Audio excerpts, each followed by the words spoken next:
Y'all, today we are tackling long distance relationships. We get a lot of people that be hitting us up about this, and so we thought it'd be a good time to address it. And the fact that sometimes you can be in the same house and still feel like you're in a long distance relationship. What it came down to is communication. So in this episode, we talk about all the keys of making a long distance relationship work, even if that relationship is in your own house. We love you guys. Hope you enjoy the episode. And welcome to another episode of Nights at the Round Table. Tis your boy Man Weezy. To the left is my queen. Hello. And all the way across the freaking states is Be Real out in LA, while we out here in Nashville, holding it down for the country. We're having a bit of technical issues today, so at any point throughout this episode, you may hear us go, hold on, I lost my headphones. No, we're not. It's gonna be good, babe. We're not gonna have any problems in the name of Jesus Cristo. All right. We're not drinking anything because we're not together. We're not sharing a table. We're doing digital. So yeah, B got some. Shout out to water. And I haven't drank alcohol in a minute. It was actually last week. Last time I drank. I try and not. I thought he was gonna say last month. Spoken like a true alcoholic. I realized I was like, oh wait, actually that was only Thursday. It's funny because I feel like I drink more usually in my life, but I think because my knee injury, I'm always leaving room. If I need to have a painkiller, then I need to be able to have a painkiller. But it's been good. It's healing good. I had my first cocktail since getting sick in Mexico. Last night we went to dinner and nice. I had an old fashioned and it was medium. It was whatever, but yeah. So now I'm drinking my liquid IV. Nice. Have you ever tried liquid IVs? No, I've had them before. They're solid. Yeah, they're good. I enjoy them. They have a really good taste. I like it. People mix them with alcohol. They mix. What are you so drinking, it's like Oliver? you get hydrated and dehydrated at the same time. You've reached now a level of homeostasis. Just I'm drinking water with BCAAs. That's Manny's go-to cocktail. I'm just trying to keep it trill. BCAAs. What? Today we're going to be talking about long distance relationships. This was something this Patreon member brought up. Yep. How do you deal with long distance relationships? Which I guess in some way, would we consider like, I'm trying to think. I didn't get into a relationship in the pandemic. So I'm trying to understand that there could be long distance relationships in the same city, depending on what your situation is. So there could be a long distance relationship that you barely see the other person. Well, yeah, if you live in the Valley in LA and you're dating somebody on the West Side or in Santa Monica, you go on maybe like one date a week because who's the one bearing traffic? I think you could. Yeah, I think you can be in a long distance relationship in the same city, in the same state, or in the same country. Like I think it all depends on how you define a long distance relationship. You know what I'm saying? And if it's all based on definition, you could be in a long distance relationship in the same house. You can be in the same house. Because what does it really come down to when it comes to long distance relationship? Like what's the foundational principle? For keeping it alive or keeping it alive, making it work? Yeah. What defines a long distance relationship? To me, I think it's accessibility. Right. So it's a question of accessibility. Like you could live in the same house, but depending on work schedule, someone might work the night shift and someone's like an early bird. And, you could be in a whole nother community or whatever. So it's about how accessible you are to that person or that partner. So to me, that's where the distance comes in. It could be like what you said, like I was in a relationship and living in another country. And then I felt like I was in a long distance relationship when me and my girlfriend lived 45 minutes apart. So yeah, because we've all been in long distance relationships. Me and Ange, most of our courtship was long distance. I'm trying to think if I was ever in a long distance relationship outside of you. All of my relationships were long distance because I was touring. I mean, I had like pen pals. not okay. So I remember like one time I met this boy camping. I was a teenager and I was really into cholos. And there was a cholo camping next to us. And he lived in Lancaster. Okay. Shout out to this cholo who lives in Lancaster. If you remember meeting a girl in Yosemite when you were a teenager. I don't remember your name, but I do remember I was like major crushing, and we exchanged information and we kept in touch for a little bit. And then I also did that again at a cheerleading competition one time, met a guy from Rhode Island, and we kept in touch for a little bit, like on the phone and stuff like that. This is teenage years. In my adult years, nah, I was just dating whoever was near me that could take me to eat because I was hungry. It's like, look, all right, where am I gonna get my steak dinner this week? Oh man, that's like a thing too. Yeah, no, similar to that. It's interesting. I think because I traveled so much as in my teenage years, and then college, and then as a professional, I think I got really used to long distance relationships just because I was always on the move. So like even in high school when I was like traveling and speaking, or I was traveling with my dad, it was like I had a bunch of like little girls, different places, you know, and it was that whole long distance thing. And so, it led to ultimately when Maddie and I first started dating, the first 9 months of our relationship was long distance. So it didn't feel like awkward. That was new for her because mostly people where she's from, it's a small town in the South. Like, everyone knows each other. You kind of like date around in the little town. And so for me coming in, it was this whole long distance dynamic that I felt like, oh, I'm already used to this. Like I know how to make this work. Mm-hmm. And I think it only ultimately helped Maddie and I's relationship. Yeah. I honestly think our relationship wouldn't be the same it is right now, almost 5 years in, if we didn't have that long distance stage before that. Yeah, same. It was so crucial for us, man. In what ways? I think like ultimately the long distance relationship, it comes down into building the necessary skill for any successful relationship. And that is learning how to communicate with not just your body, right? Like Maddie is beautiful. And I think if we lived a lot closer early on, it would have probably been a reliance on some of the physical chemistry and that love language of touch and that time together, as opposed to learning how to like, hey, I'm learning how to check in. I'm learning to pick up cues on you didn't have a good day. What is it that's going on with you? What's going on in your world? And it oftentimes turned into us sharing a lot of stories about ourselves because it was like we couldn't rely on anything else. Mm-hmm. And then I think too, it builds in a unique boundary that if you have access to someone all the time, sometimes you don't have those boundaries. They're lost. And I felt like the long distance for us, one of the big things it did that was so beneficial for us was it set some clear personal boundaries.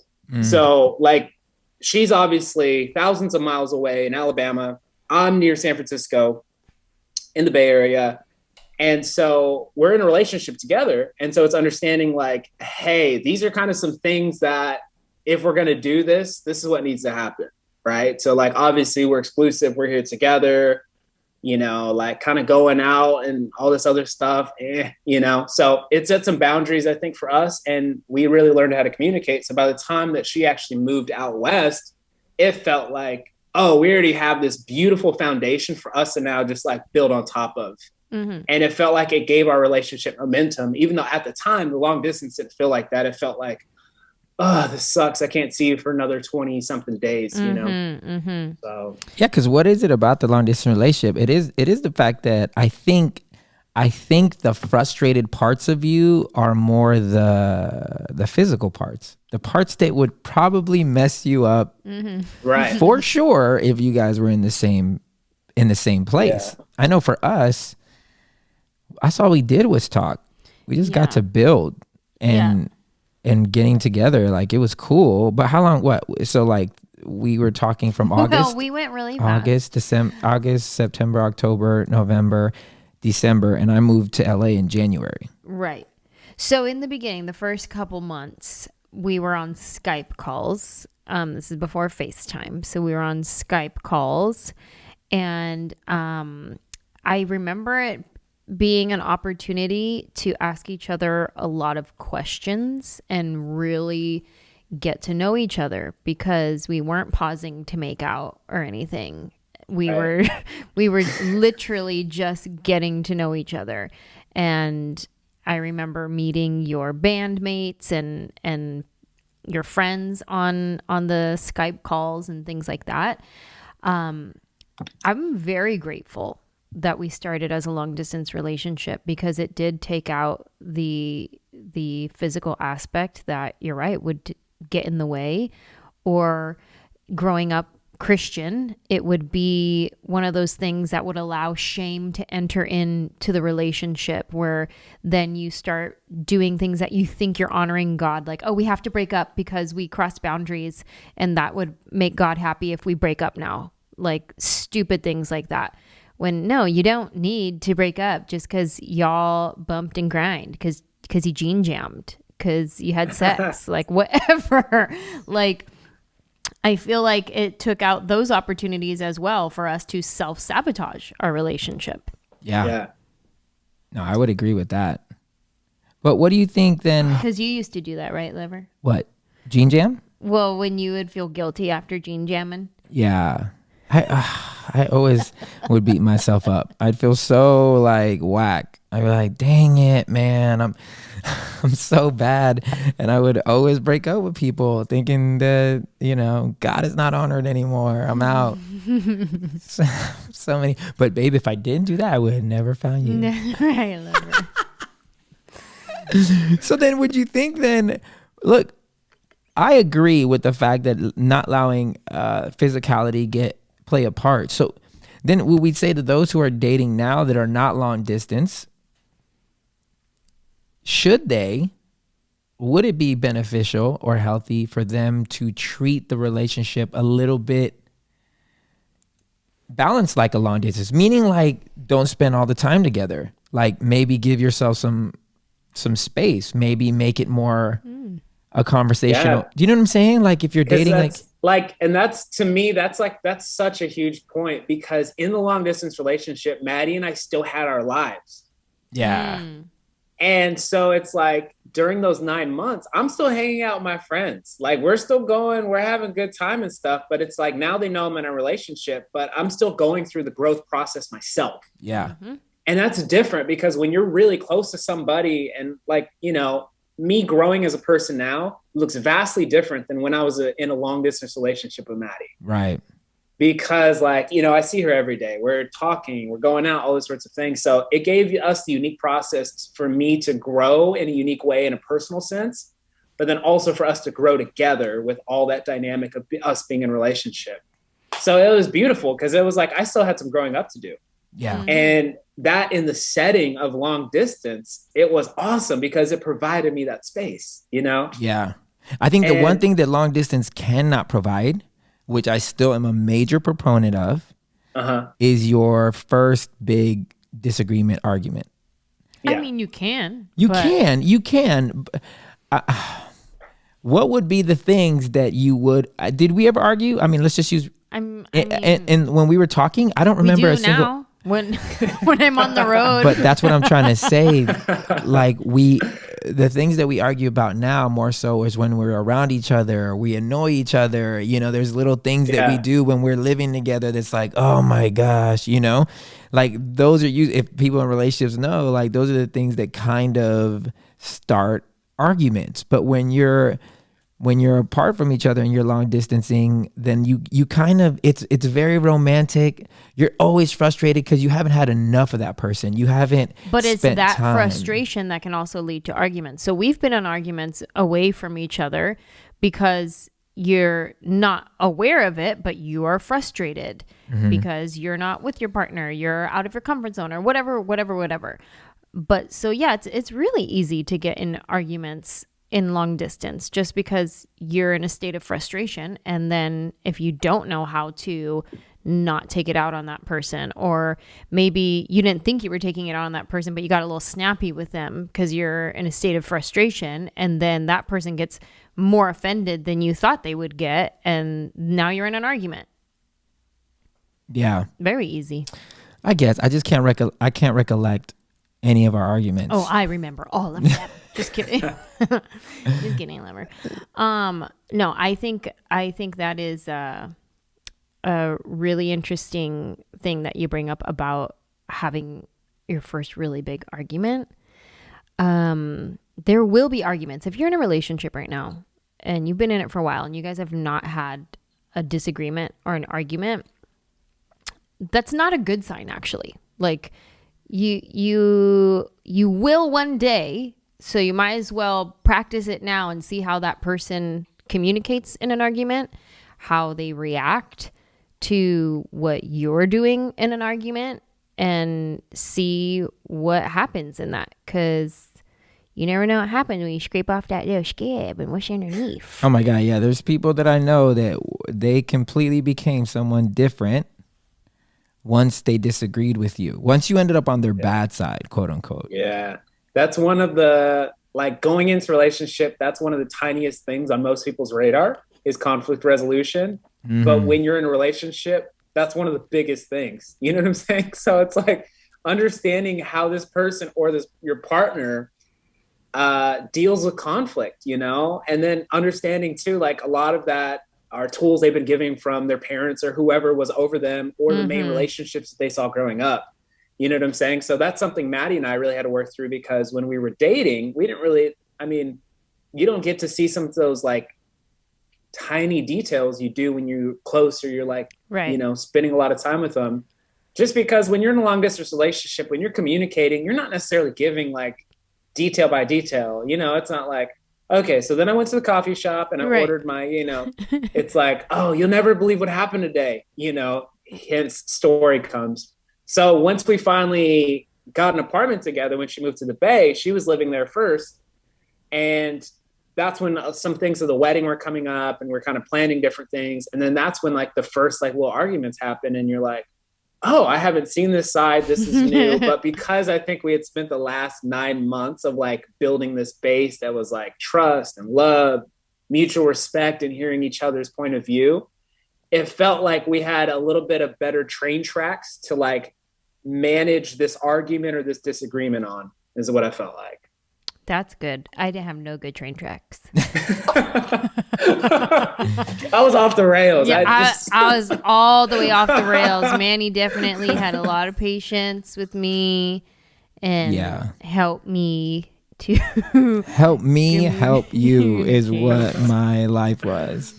I really do think like when it comes to this, the idea of communication and the benefits of being long distance, there is a heightened sense of understanding how to speak to one another. And I know that there's probably people that have a mate that, like we said earlier in the podcast, that, you know, you could be living in the same house and feel like your relationship is long distance. I feel like there's people that don't feel that they could even speak or communicate who they really are, what they really feel, because of these things that we're talking about. So when you're close to one another, we have these tendencies as couples to keep score.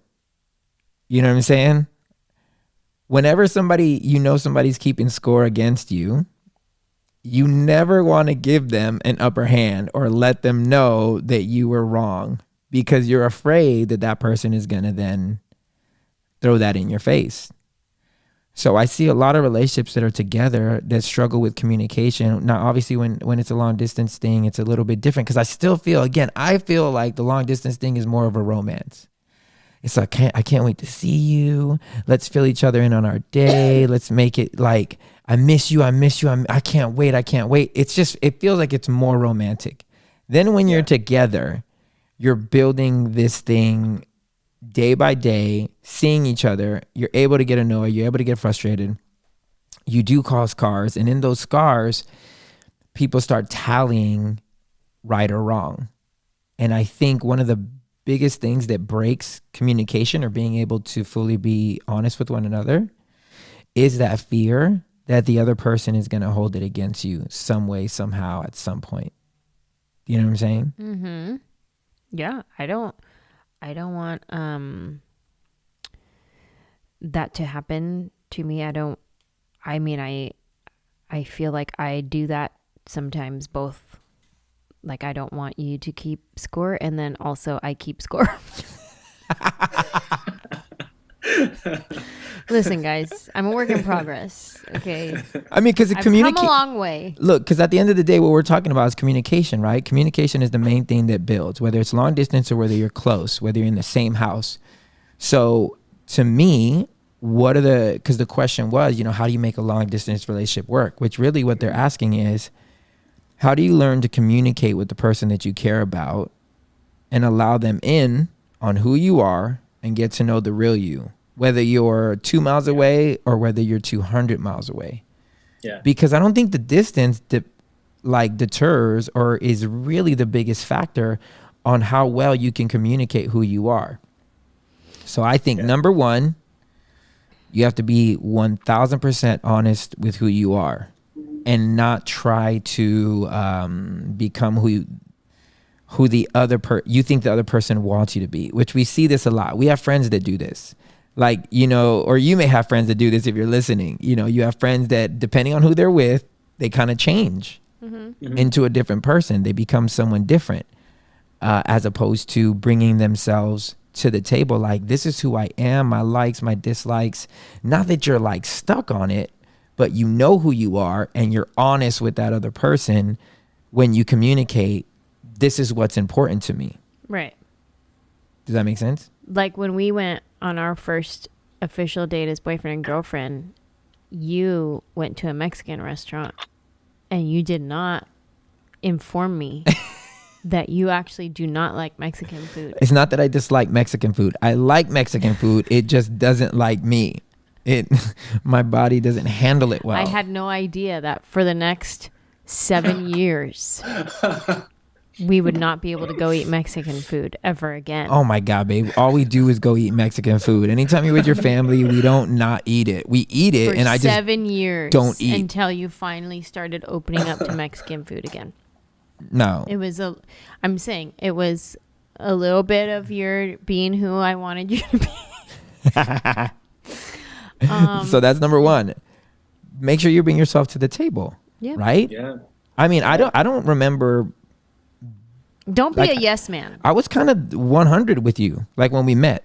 Was there anything about me that quickly changed the second we got married because somehow at the initial I communicated something that I wasn't? No, only the Mexican thing. But okay. So I was 100. So you got what you paid for. I got what I paid for. It was very expensive. And you're so funny, babe. That was so quick. Don't be a yes man when you're on these conversations with your long distance partner and they say something and you just want to be in agreement. Like, long or close distance. Yeah, if you're not in agreement, speak up and say that. Yeah. Even if you think it might start an argument or it might make things awkward. Well, I think about the tense situation of dating. Like sometimes I try to think like, man, if I ever had to go back out there, what would it really feel like? And I think about all the things that I wouldn't tell that person because I'm like, no one's going to love me. It's rare that I found somebody that wasn't 100% all about kids up front, right? That didn't want kids. Most people want kids, and that's something that is fearful. B, my little stomach issues. Like, I'm like, that can become very annoying to certain people. So I feel like I would hide that. I feel like I wouldn't. Did you used to hide that in dating situations? I would just not eat. I would make excuses. You know what I'm saying? I'm not hungry.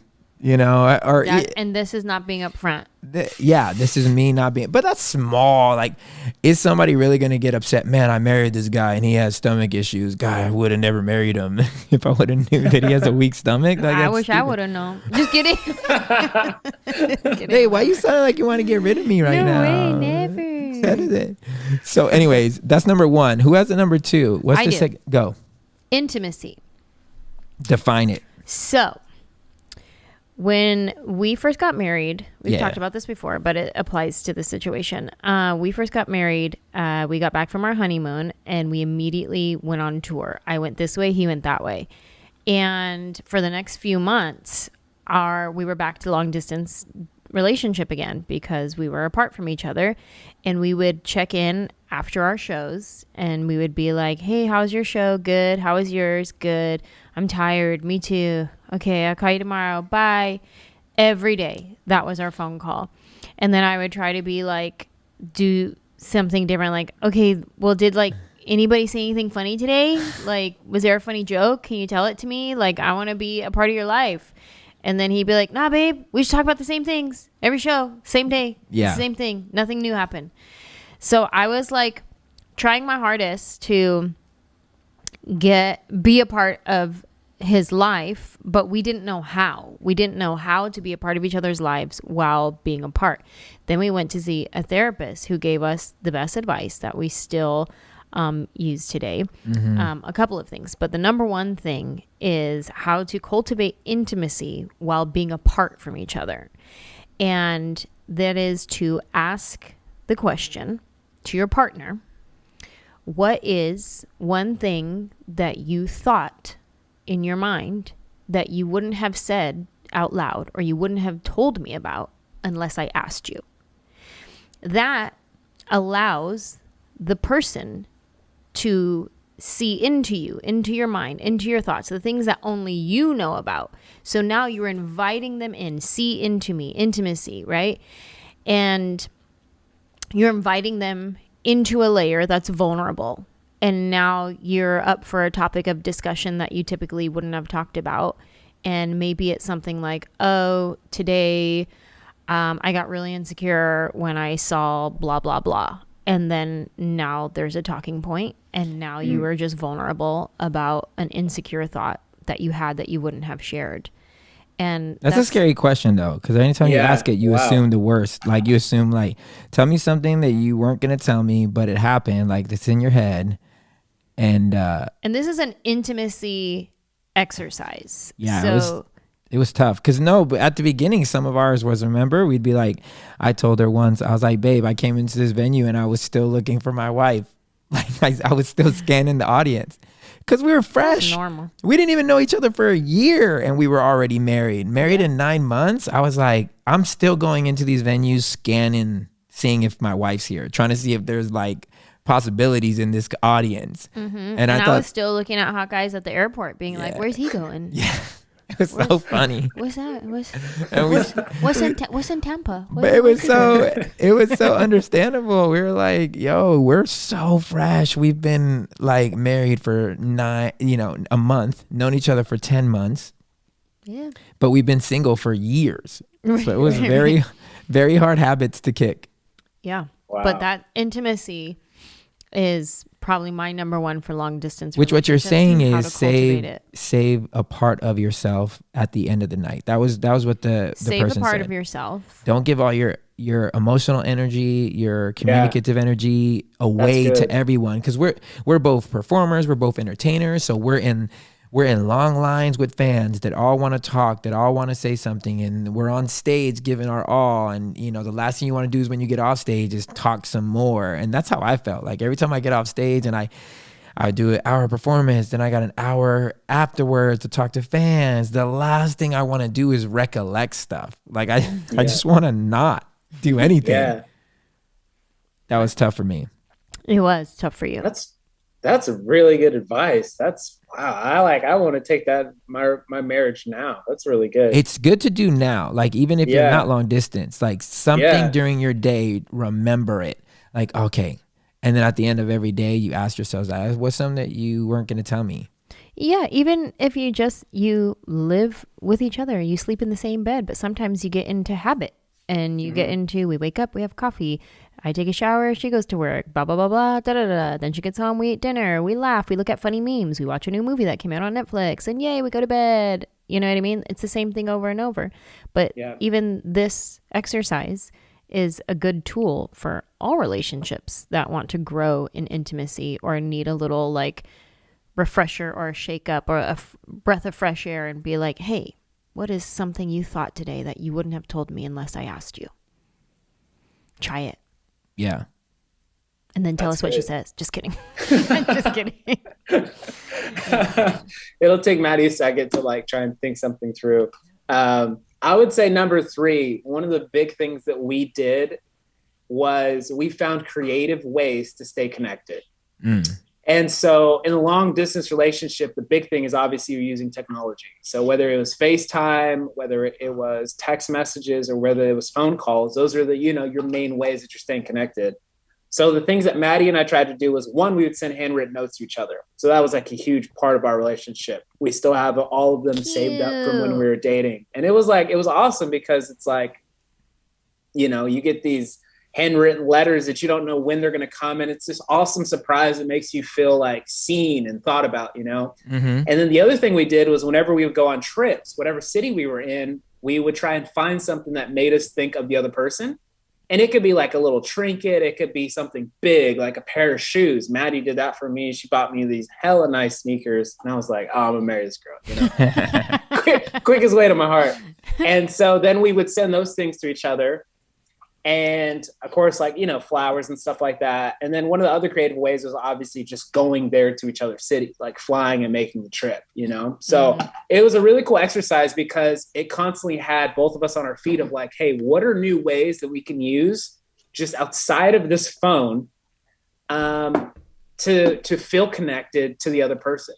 And so I think even taking that into a sense of like, say it's not a long distance relationship, is like what you were saying, and we get into the same habits. It's like we know each other's schedules, yada yada yada. But then trying to find today or soon, like what's a creative way for us to get connected, that either something we haven't done in a while, or something that could be like just a complete surprise.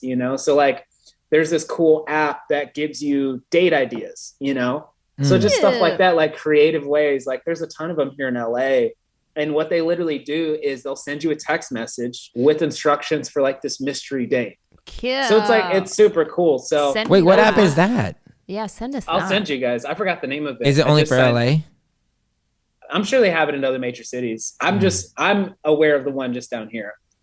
And so we need that one, babe. Yeah, we do need that. I saw one on TikTok where it was a simple thing, like you share a drawing, like one of you draws something and then you hand it to the other person and they add to it, and then you hand it back and they add to it and you add to it and add to it. And then just a fun activity to do that's not watching Netflix or going to a movie or going to eat. You know what's interesting about this is that like I'm imagining people hearing this, and you know what I'm imagining them thinking? This all sounds like work. All of this sounds like work, and they're probably in places in their life where they're like, I got kids, I got a full-time job, relationships take work, and I know, but that's why I'm saying, like, I think whether you're long distance or short distance, whether you're whatever, the reality of it is the number one thing, which is also for communication, it's effort. Like you're gonna be tired, it's gonna be so much easier to just zone out. It is going to be much easier to just sit down, watch a movie, and just not say anything and just blame it on being tired. And I know I've been guilty of that a lot. Like, I'm like, oh my God, I'm so tired. What? Effort? I need to put in effort. I still do it, but I'm definitely more, I am affected by how I feel. And all of this sounds like, okay, I need to put effort into going out on a date. Oh my God, I don't want to think about another thing. But that's what it takes. Yeah, it takes. That was me coming home every weekend from shows, and you'd be like, "Babe, want to go on a date?" And I'd be like, "The audacity you have to invite me." Well, that's not even how it would happen. The way me and Ange work is every morning I wake up, and you guys should probably try this. If your significant other is busy or they're constantly working, like I always do morning check-ins every morning, so I don't plan my day until I know what Ange's day is like, right? So I'm going to wake up in the morning and I'm going to ask her, hey, babe, what you got going on today? Am I on my own? That's what I would ask her every morning. Am I on my own? Meaning, if you have a chock full day, I'm going to find something to amuse myself. If not, I am fully available to you. That's when you were less busy. Yeah, I'm fully available to you to do whatever it is that you want. Even now that I'm hella busy, I get most of my stuff I get done while you're sleeping. This is true. Manny is up very early, and then by the time I get up, he's already done. He went to the gym. He washed his car. He already edited some songs. He like Wrote recorded like songs. 3 Mind and Manny podcast episodes, and I just got up. Yeah, I did laundry. I did all the things. And I don't get up late. I get up like in the 8 o'clock hour, and he's already done all of that. And Yeah. I'm like, oh my God, no. And then I'm fully available to you. And then it's at that point, if you say, no, I'm busy, babe, or whatever, then I find something to do. But I think it's important to daily let your partner know that you are available to them for whatever it is that they want to do. What's the one song, babe, that I always say that I never want to sing? I should have bought you flowers. Should have Held your hand. That's the song that I'm always afraid of having to sing, because that whole song is about Bruno Mars, guys, in case you didn't know. It's a song about him regretting all the things that he should have done while he was still her man. And at the end of the day, I'm like, I always tell myself, I never want to have to sing this song to Ange. And I always say, babe, write me a love letter. And what do you say, babe? My text messages are love letters. It's a new day and age where text messages are, Ridiculous. People wrote letters back in the days because they didn't have text messages. Manny thinks him texting me back, love you too, babe, is a love letter. That's not what I think. I don't think that. I do think that text messages is the new love letter. No, Manny thinks that him saying, love you, babe, you're the queen of my life. Also, what are you doing on the 27th at 6 p.m.? I need you to pick me up at the airport is a love letter. That's what Manny thinks. Babe, you're so full of it. Manny also wrote you a song too. That's pretty impressive. He wrote me a song. Multiple songs. With someone else's spouse. Oh. What you want me? I was in a group. You want me to like butt them out? I've written multiple songs for my wife, and she will not claim them because of the fact that they don't have her name on it or something. What's his name can sing Delilah in a song, look how many syllables that is. And he gets the whole world singing, hey there, Delilah, what's it like in New York City? Exactly. He got us all singing Delilah. That's not an easy name to say, Delilah. Babe, I literally come home Angela. and I tell you, this song was for you. You inspired this song, babe, and you will not be happy at all. And it's like a word of a song. It's a new thing. It's a new thing. Oh, I'm a champion, I'm a queen. See, I said your name. You're so dumb. You're so dumb. See, that song's about you. Man. Really? I write so many love songs about you. Oh my God. Come on, man. All my love songs are about you, babe. Stop it. Do you have a number 4? Man. What's a number 4? I got a 4th. Go. One of the things is in the long distance relationship, like the doubt, the insecurity, like the jealousy, all that I feel like has more space to run because like your mind's playing all these what ifs. Like, man, I wonder if she's at work right now. Some really good looking guy around my age and tax bracket is flirting with her and, all this sorts of stuff.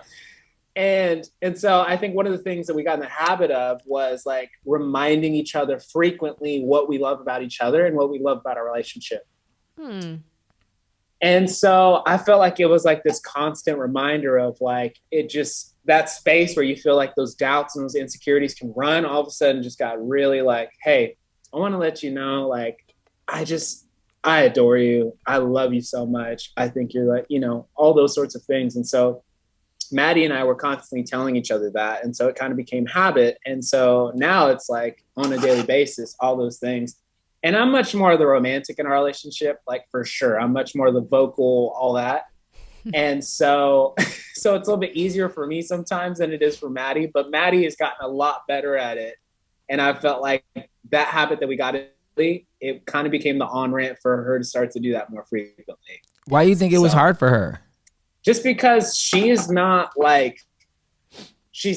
what's the word? I'm such a vocal processor. Right. So like, I'll give you an example this last weekend, right? So like I could send Maddie 15 text messages, all these things I miss about her, which I did this last weekend. She spent a couple extra days in Mexico with her girls on a bachelorette trip. And I was missing her like bad. So I'm like sending her text messages, like all these sorts of things, and she would like read my text, not get back to me. I'm like spilling my heart out. I'm like, man, I can't wait to hold you again. I can't wait to kiss you. Oh my God, I miss you. And it was like red, 8:01 p.m. She left you on red. And then she texts me back a little bit later. She's like, oh, I miss you too. I can't wait to be with you, you know, but it had left me on red for a little bit. Yeah. At least she didn't just like it and then go about her day. That would have been bad. I'd have been mad. Like, not even. I do that to Ange. Like a low-key mad.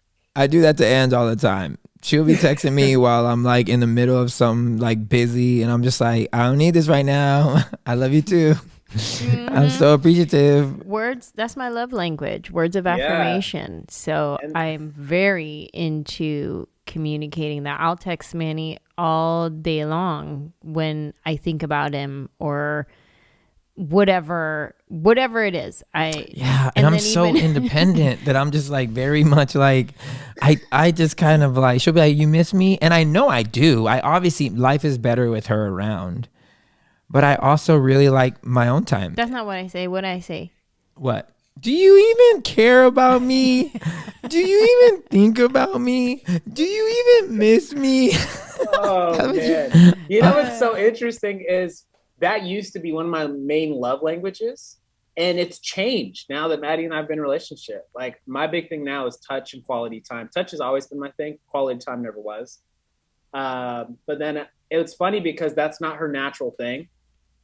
You know, touch or the really quality time. The words of affirmation. Oh, the words of affirmation. Yeah. So I don't know if it was just like I accepted that you're never going to be as good at this as I am, you know? Yeah. Or I just like changed. So I don't necessarily need that quite often as I did before. Now it's more just touch and quality time, which are her two. So I tell Manny right before we go to bed, I go, babe, what's 5 things you love about me? Oh my gosh. It's the most. No, babe, I'm going to sleep. I can't. I can't with her. It's like not. Babe, I'm tired. Babe, what's 5 things you love about me? I'm tired. Oh, okay. I'll get so angry because I remember TD Jake saying this. Like, he's like, when I'm about to go to bed, don't talk to me about anything. Like, that's how I am. Like, once I'm in bed, don't ask me a single thing of importance. Don't, because I'm gonna get so mad at you. But you know what? This does remind me, though. You know, the constant communication of letting someone know. Like, a lot of these things are very comparable to anyone in a normal relationship. So constantly letting somebody know where they're at, so that way they don't feel insecure about where they're the other person is at. You can feel that way. I mean, there's people that feel that way when their other goes to the grocery store. Like, the insecurity is real, you know? Oh, like people being insecure. Yeah, I think those are warning signs. Like, if you're in a long distance relationship, if you're in a close distance relationship, and you feel like the other person is a whole when it comes to affirmation, when you need to affirm them continually, then it just reminded me. I'm like, you need to run. I've dated people to where I said they're pretty 4 times in a day, and the next day they're asking me, why don't you compliment me? It was the most frustrating thing ever, because you knew that when you're dealing with somebody insecure or somebody that doesn't love or know themselves, no matter what you do, say, none of these acts, they're gonna fully feel this person. You're going to be constantly, I don't know. I know I'm talking about things, how to make it work, but this is also something that if you realize that this is happening, then you should probably run away, because you're not going to be able to fill that person's cup enough to where they're going to feel satisfied, because they are not in a place to where they love or feel good about themselves. So they're going to need a constant bombardment of, like, so whether they're away from you and you're thinking, oh, he only feels this way or she only feels this way because they're far away and they just need more. They're going to be the exact same way when they're in front of you. Probably a little bit more controlling and a little bit more jealous when they're actually there and they have hands on you.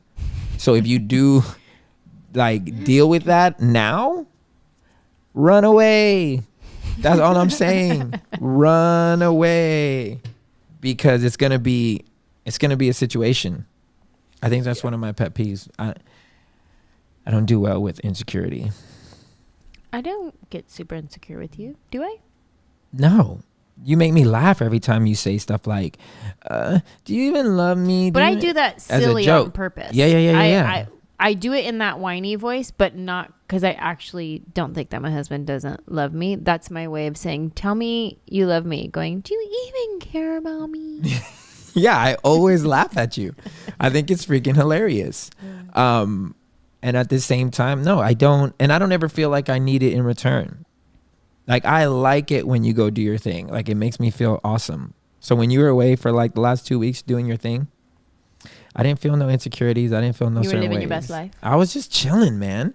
Even when you saw me posting my sexy pictures. Yeah. And you were sending me all the stuff that you were doing with that. You didn't get jealous. I didn't get a little bit jealous, man. It just doesn't That's happen. what I was saying in Mexico. I was like, I'm going to make Manny jealous, you guys. Were you really? No. I was about to say. I think I said it jokingly one time, but. Willie Matt still gets mad that I don't get jealous. I know. Can't. He's my team. I can't do it. I don't want. It's hilarious. Every time Andrew's on the phone, he's like, Manny, I'm stealing your girl. Oh, man. Look, whether or not you're in a long distance relationship or you feel like you're in a long distance relationship and you're close, man, we've ran up the 4 things that we feel are super important, and we hope that you guys really jot that down. From learning how to communicate, because whether you're close or far, if you don't know how to communicate, that will be the killer of all relationships. Making sure you save some intimacy for each other. And we don't mean physicality, because when you're dating, physicality is usually the first thing that screws you up. It will screw you up. You will overlook a whole lot of red flags if you like that D, or if you're totally, engulfed in the PU double snakes Y. Like, you will let a lot go when those things are prominent. Okay. Thirdly, it would be, what was the third thing, B, that you said? Finding creative ways to stay. This is something that you could do long distance or not long distance. When you're constantly thinking about somebody and you're out and about, just picking up something small or a considerate text, that goes a long way. And then the 4th thing was affirming the relationship. Was that what it was? Yes. Yeah. Finding a way to make sure to affirm one another in the times where you do feel like, and I'm not saying like insecurity, there's not moments of insecurity. I feel moments of insecurity when I do something wrong. That's pretty much the only time I'm insecure. Like, if I've done something wrong and I'm like, oh my God, she's going to be so mad at me. My world is ruined. Like, I can't eat, sleep. Like, if I do something wrong, it's done. But anyways, those are 4 things that if you're in a long distance relationship, if you're in a normal relationship, like, you should really take stock in all those things, because it will benefit you. It will benefit you from not feeling like you're far away from your other person.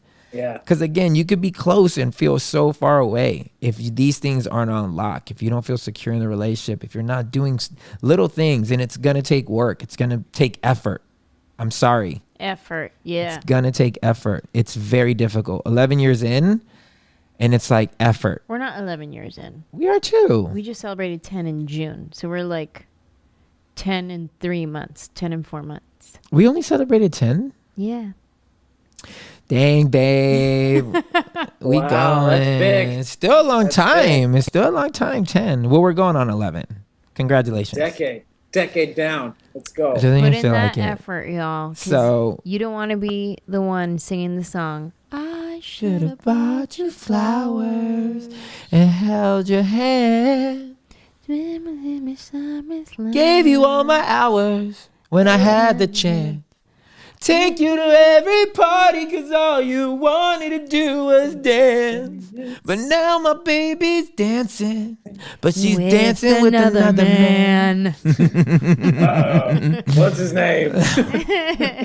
What's his Instagram handle? Don't let that be you. We love you guys so much, man. And like we always say, we pray you find a seat at the table. But if you don't, you are always welcome at ours. Cheers, Aronies. Cheers.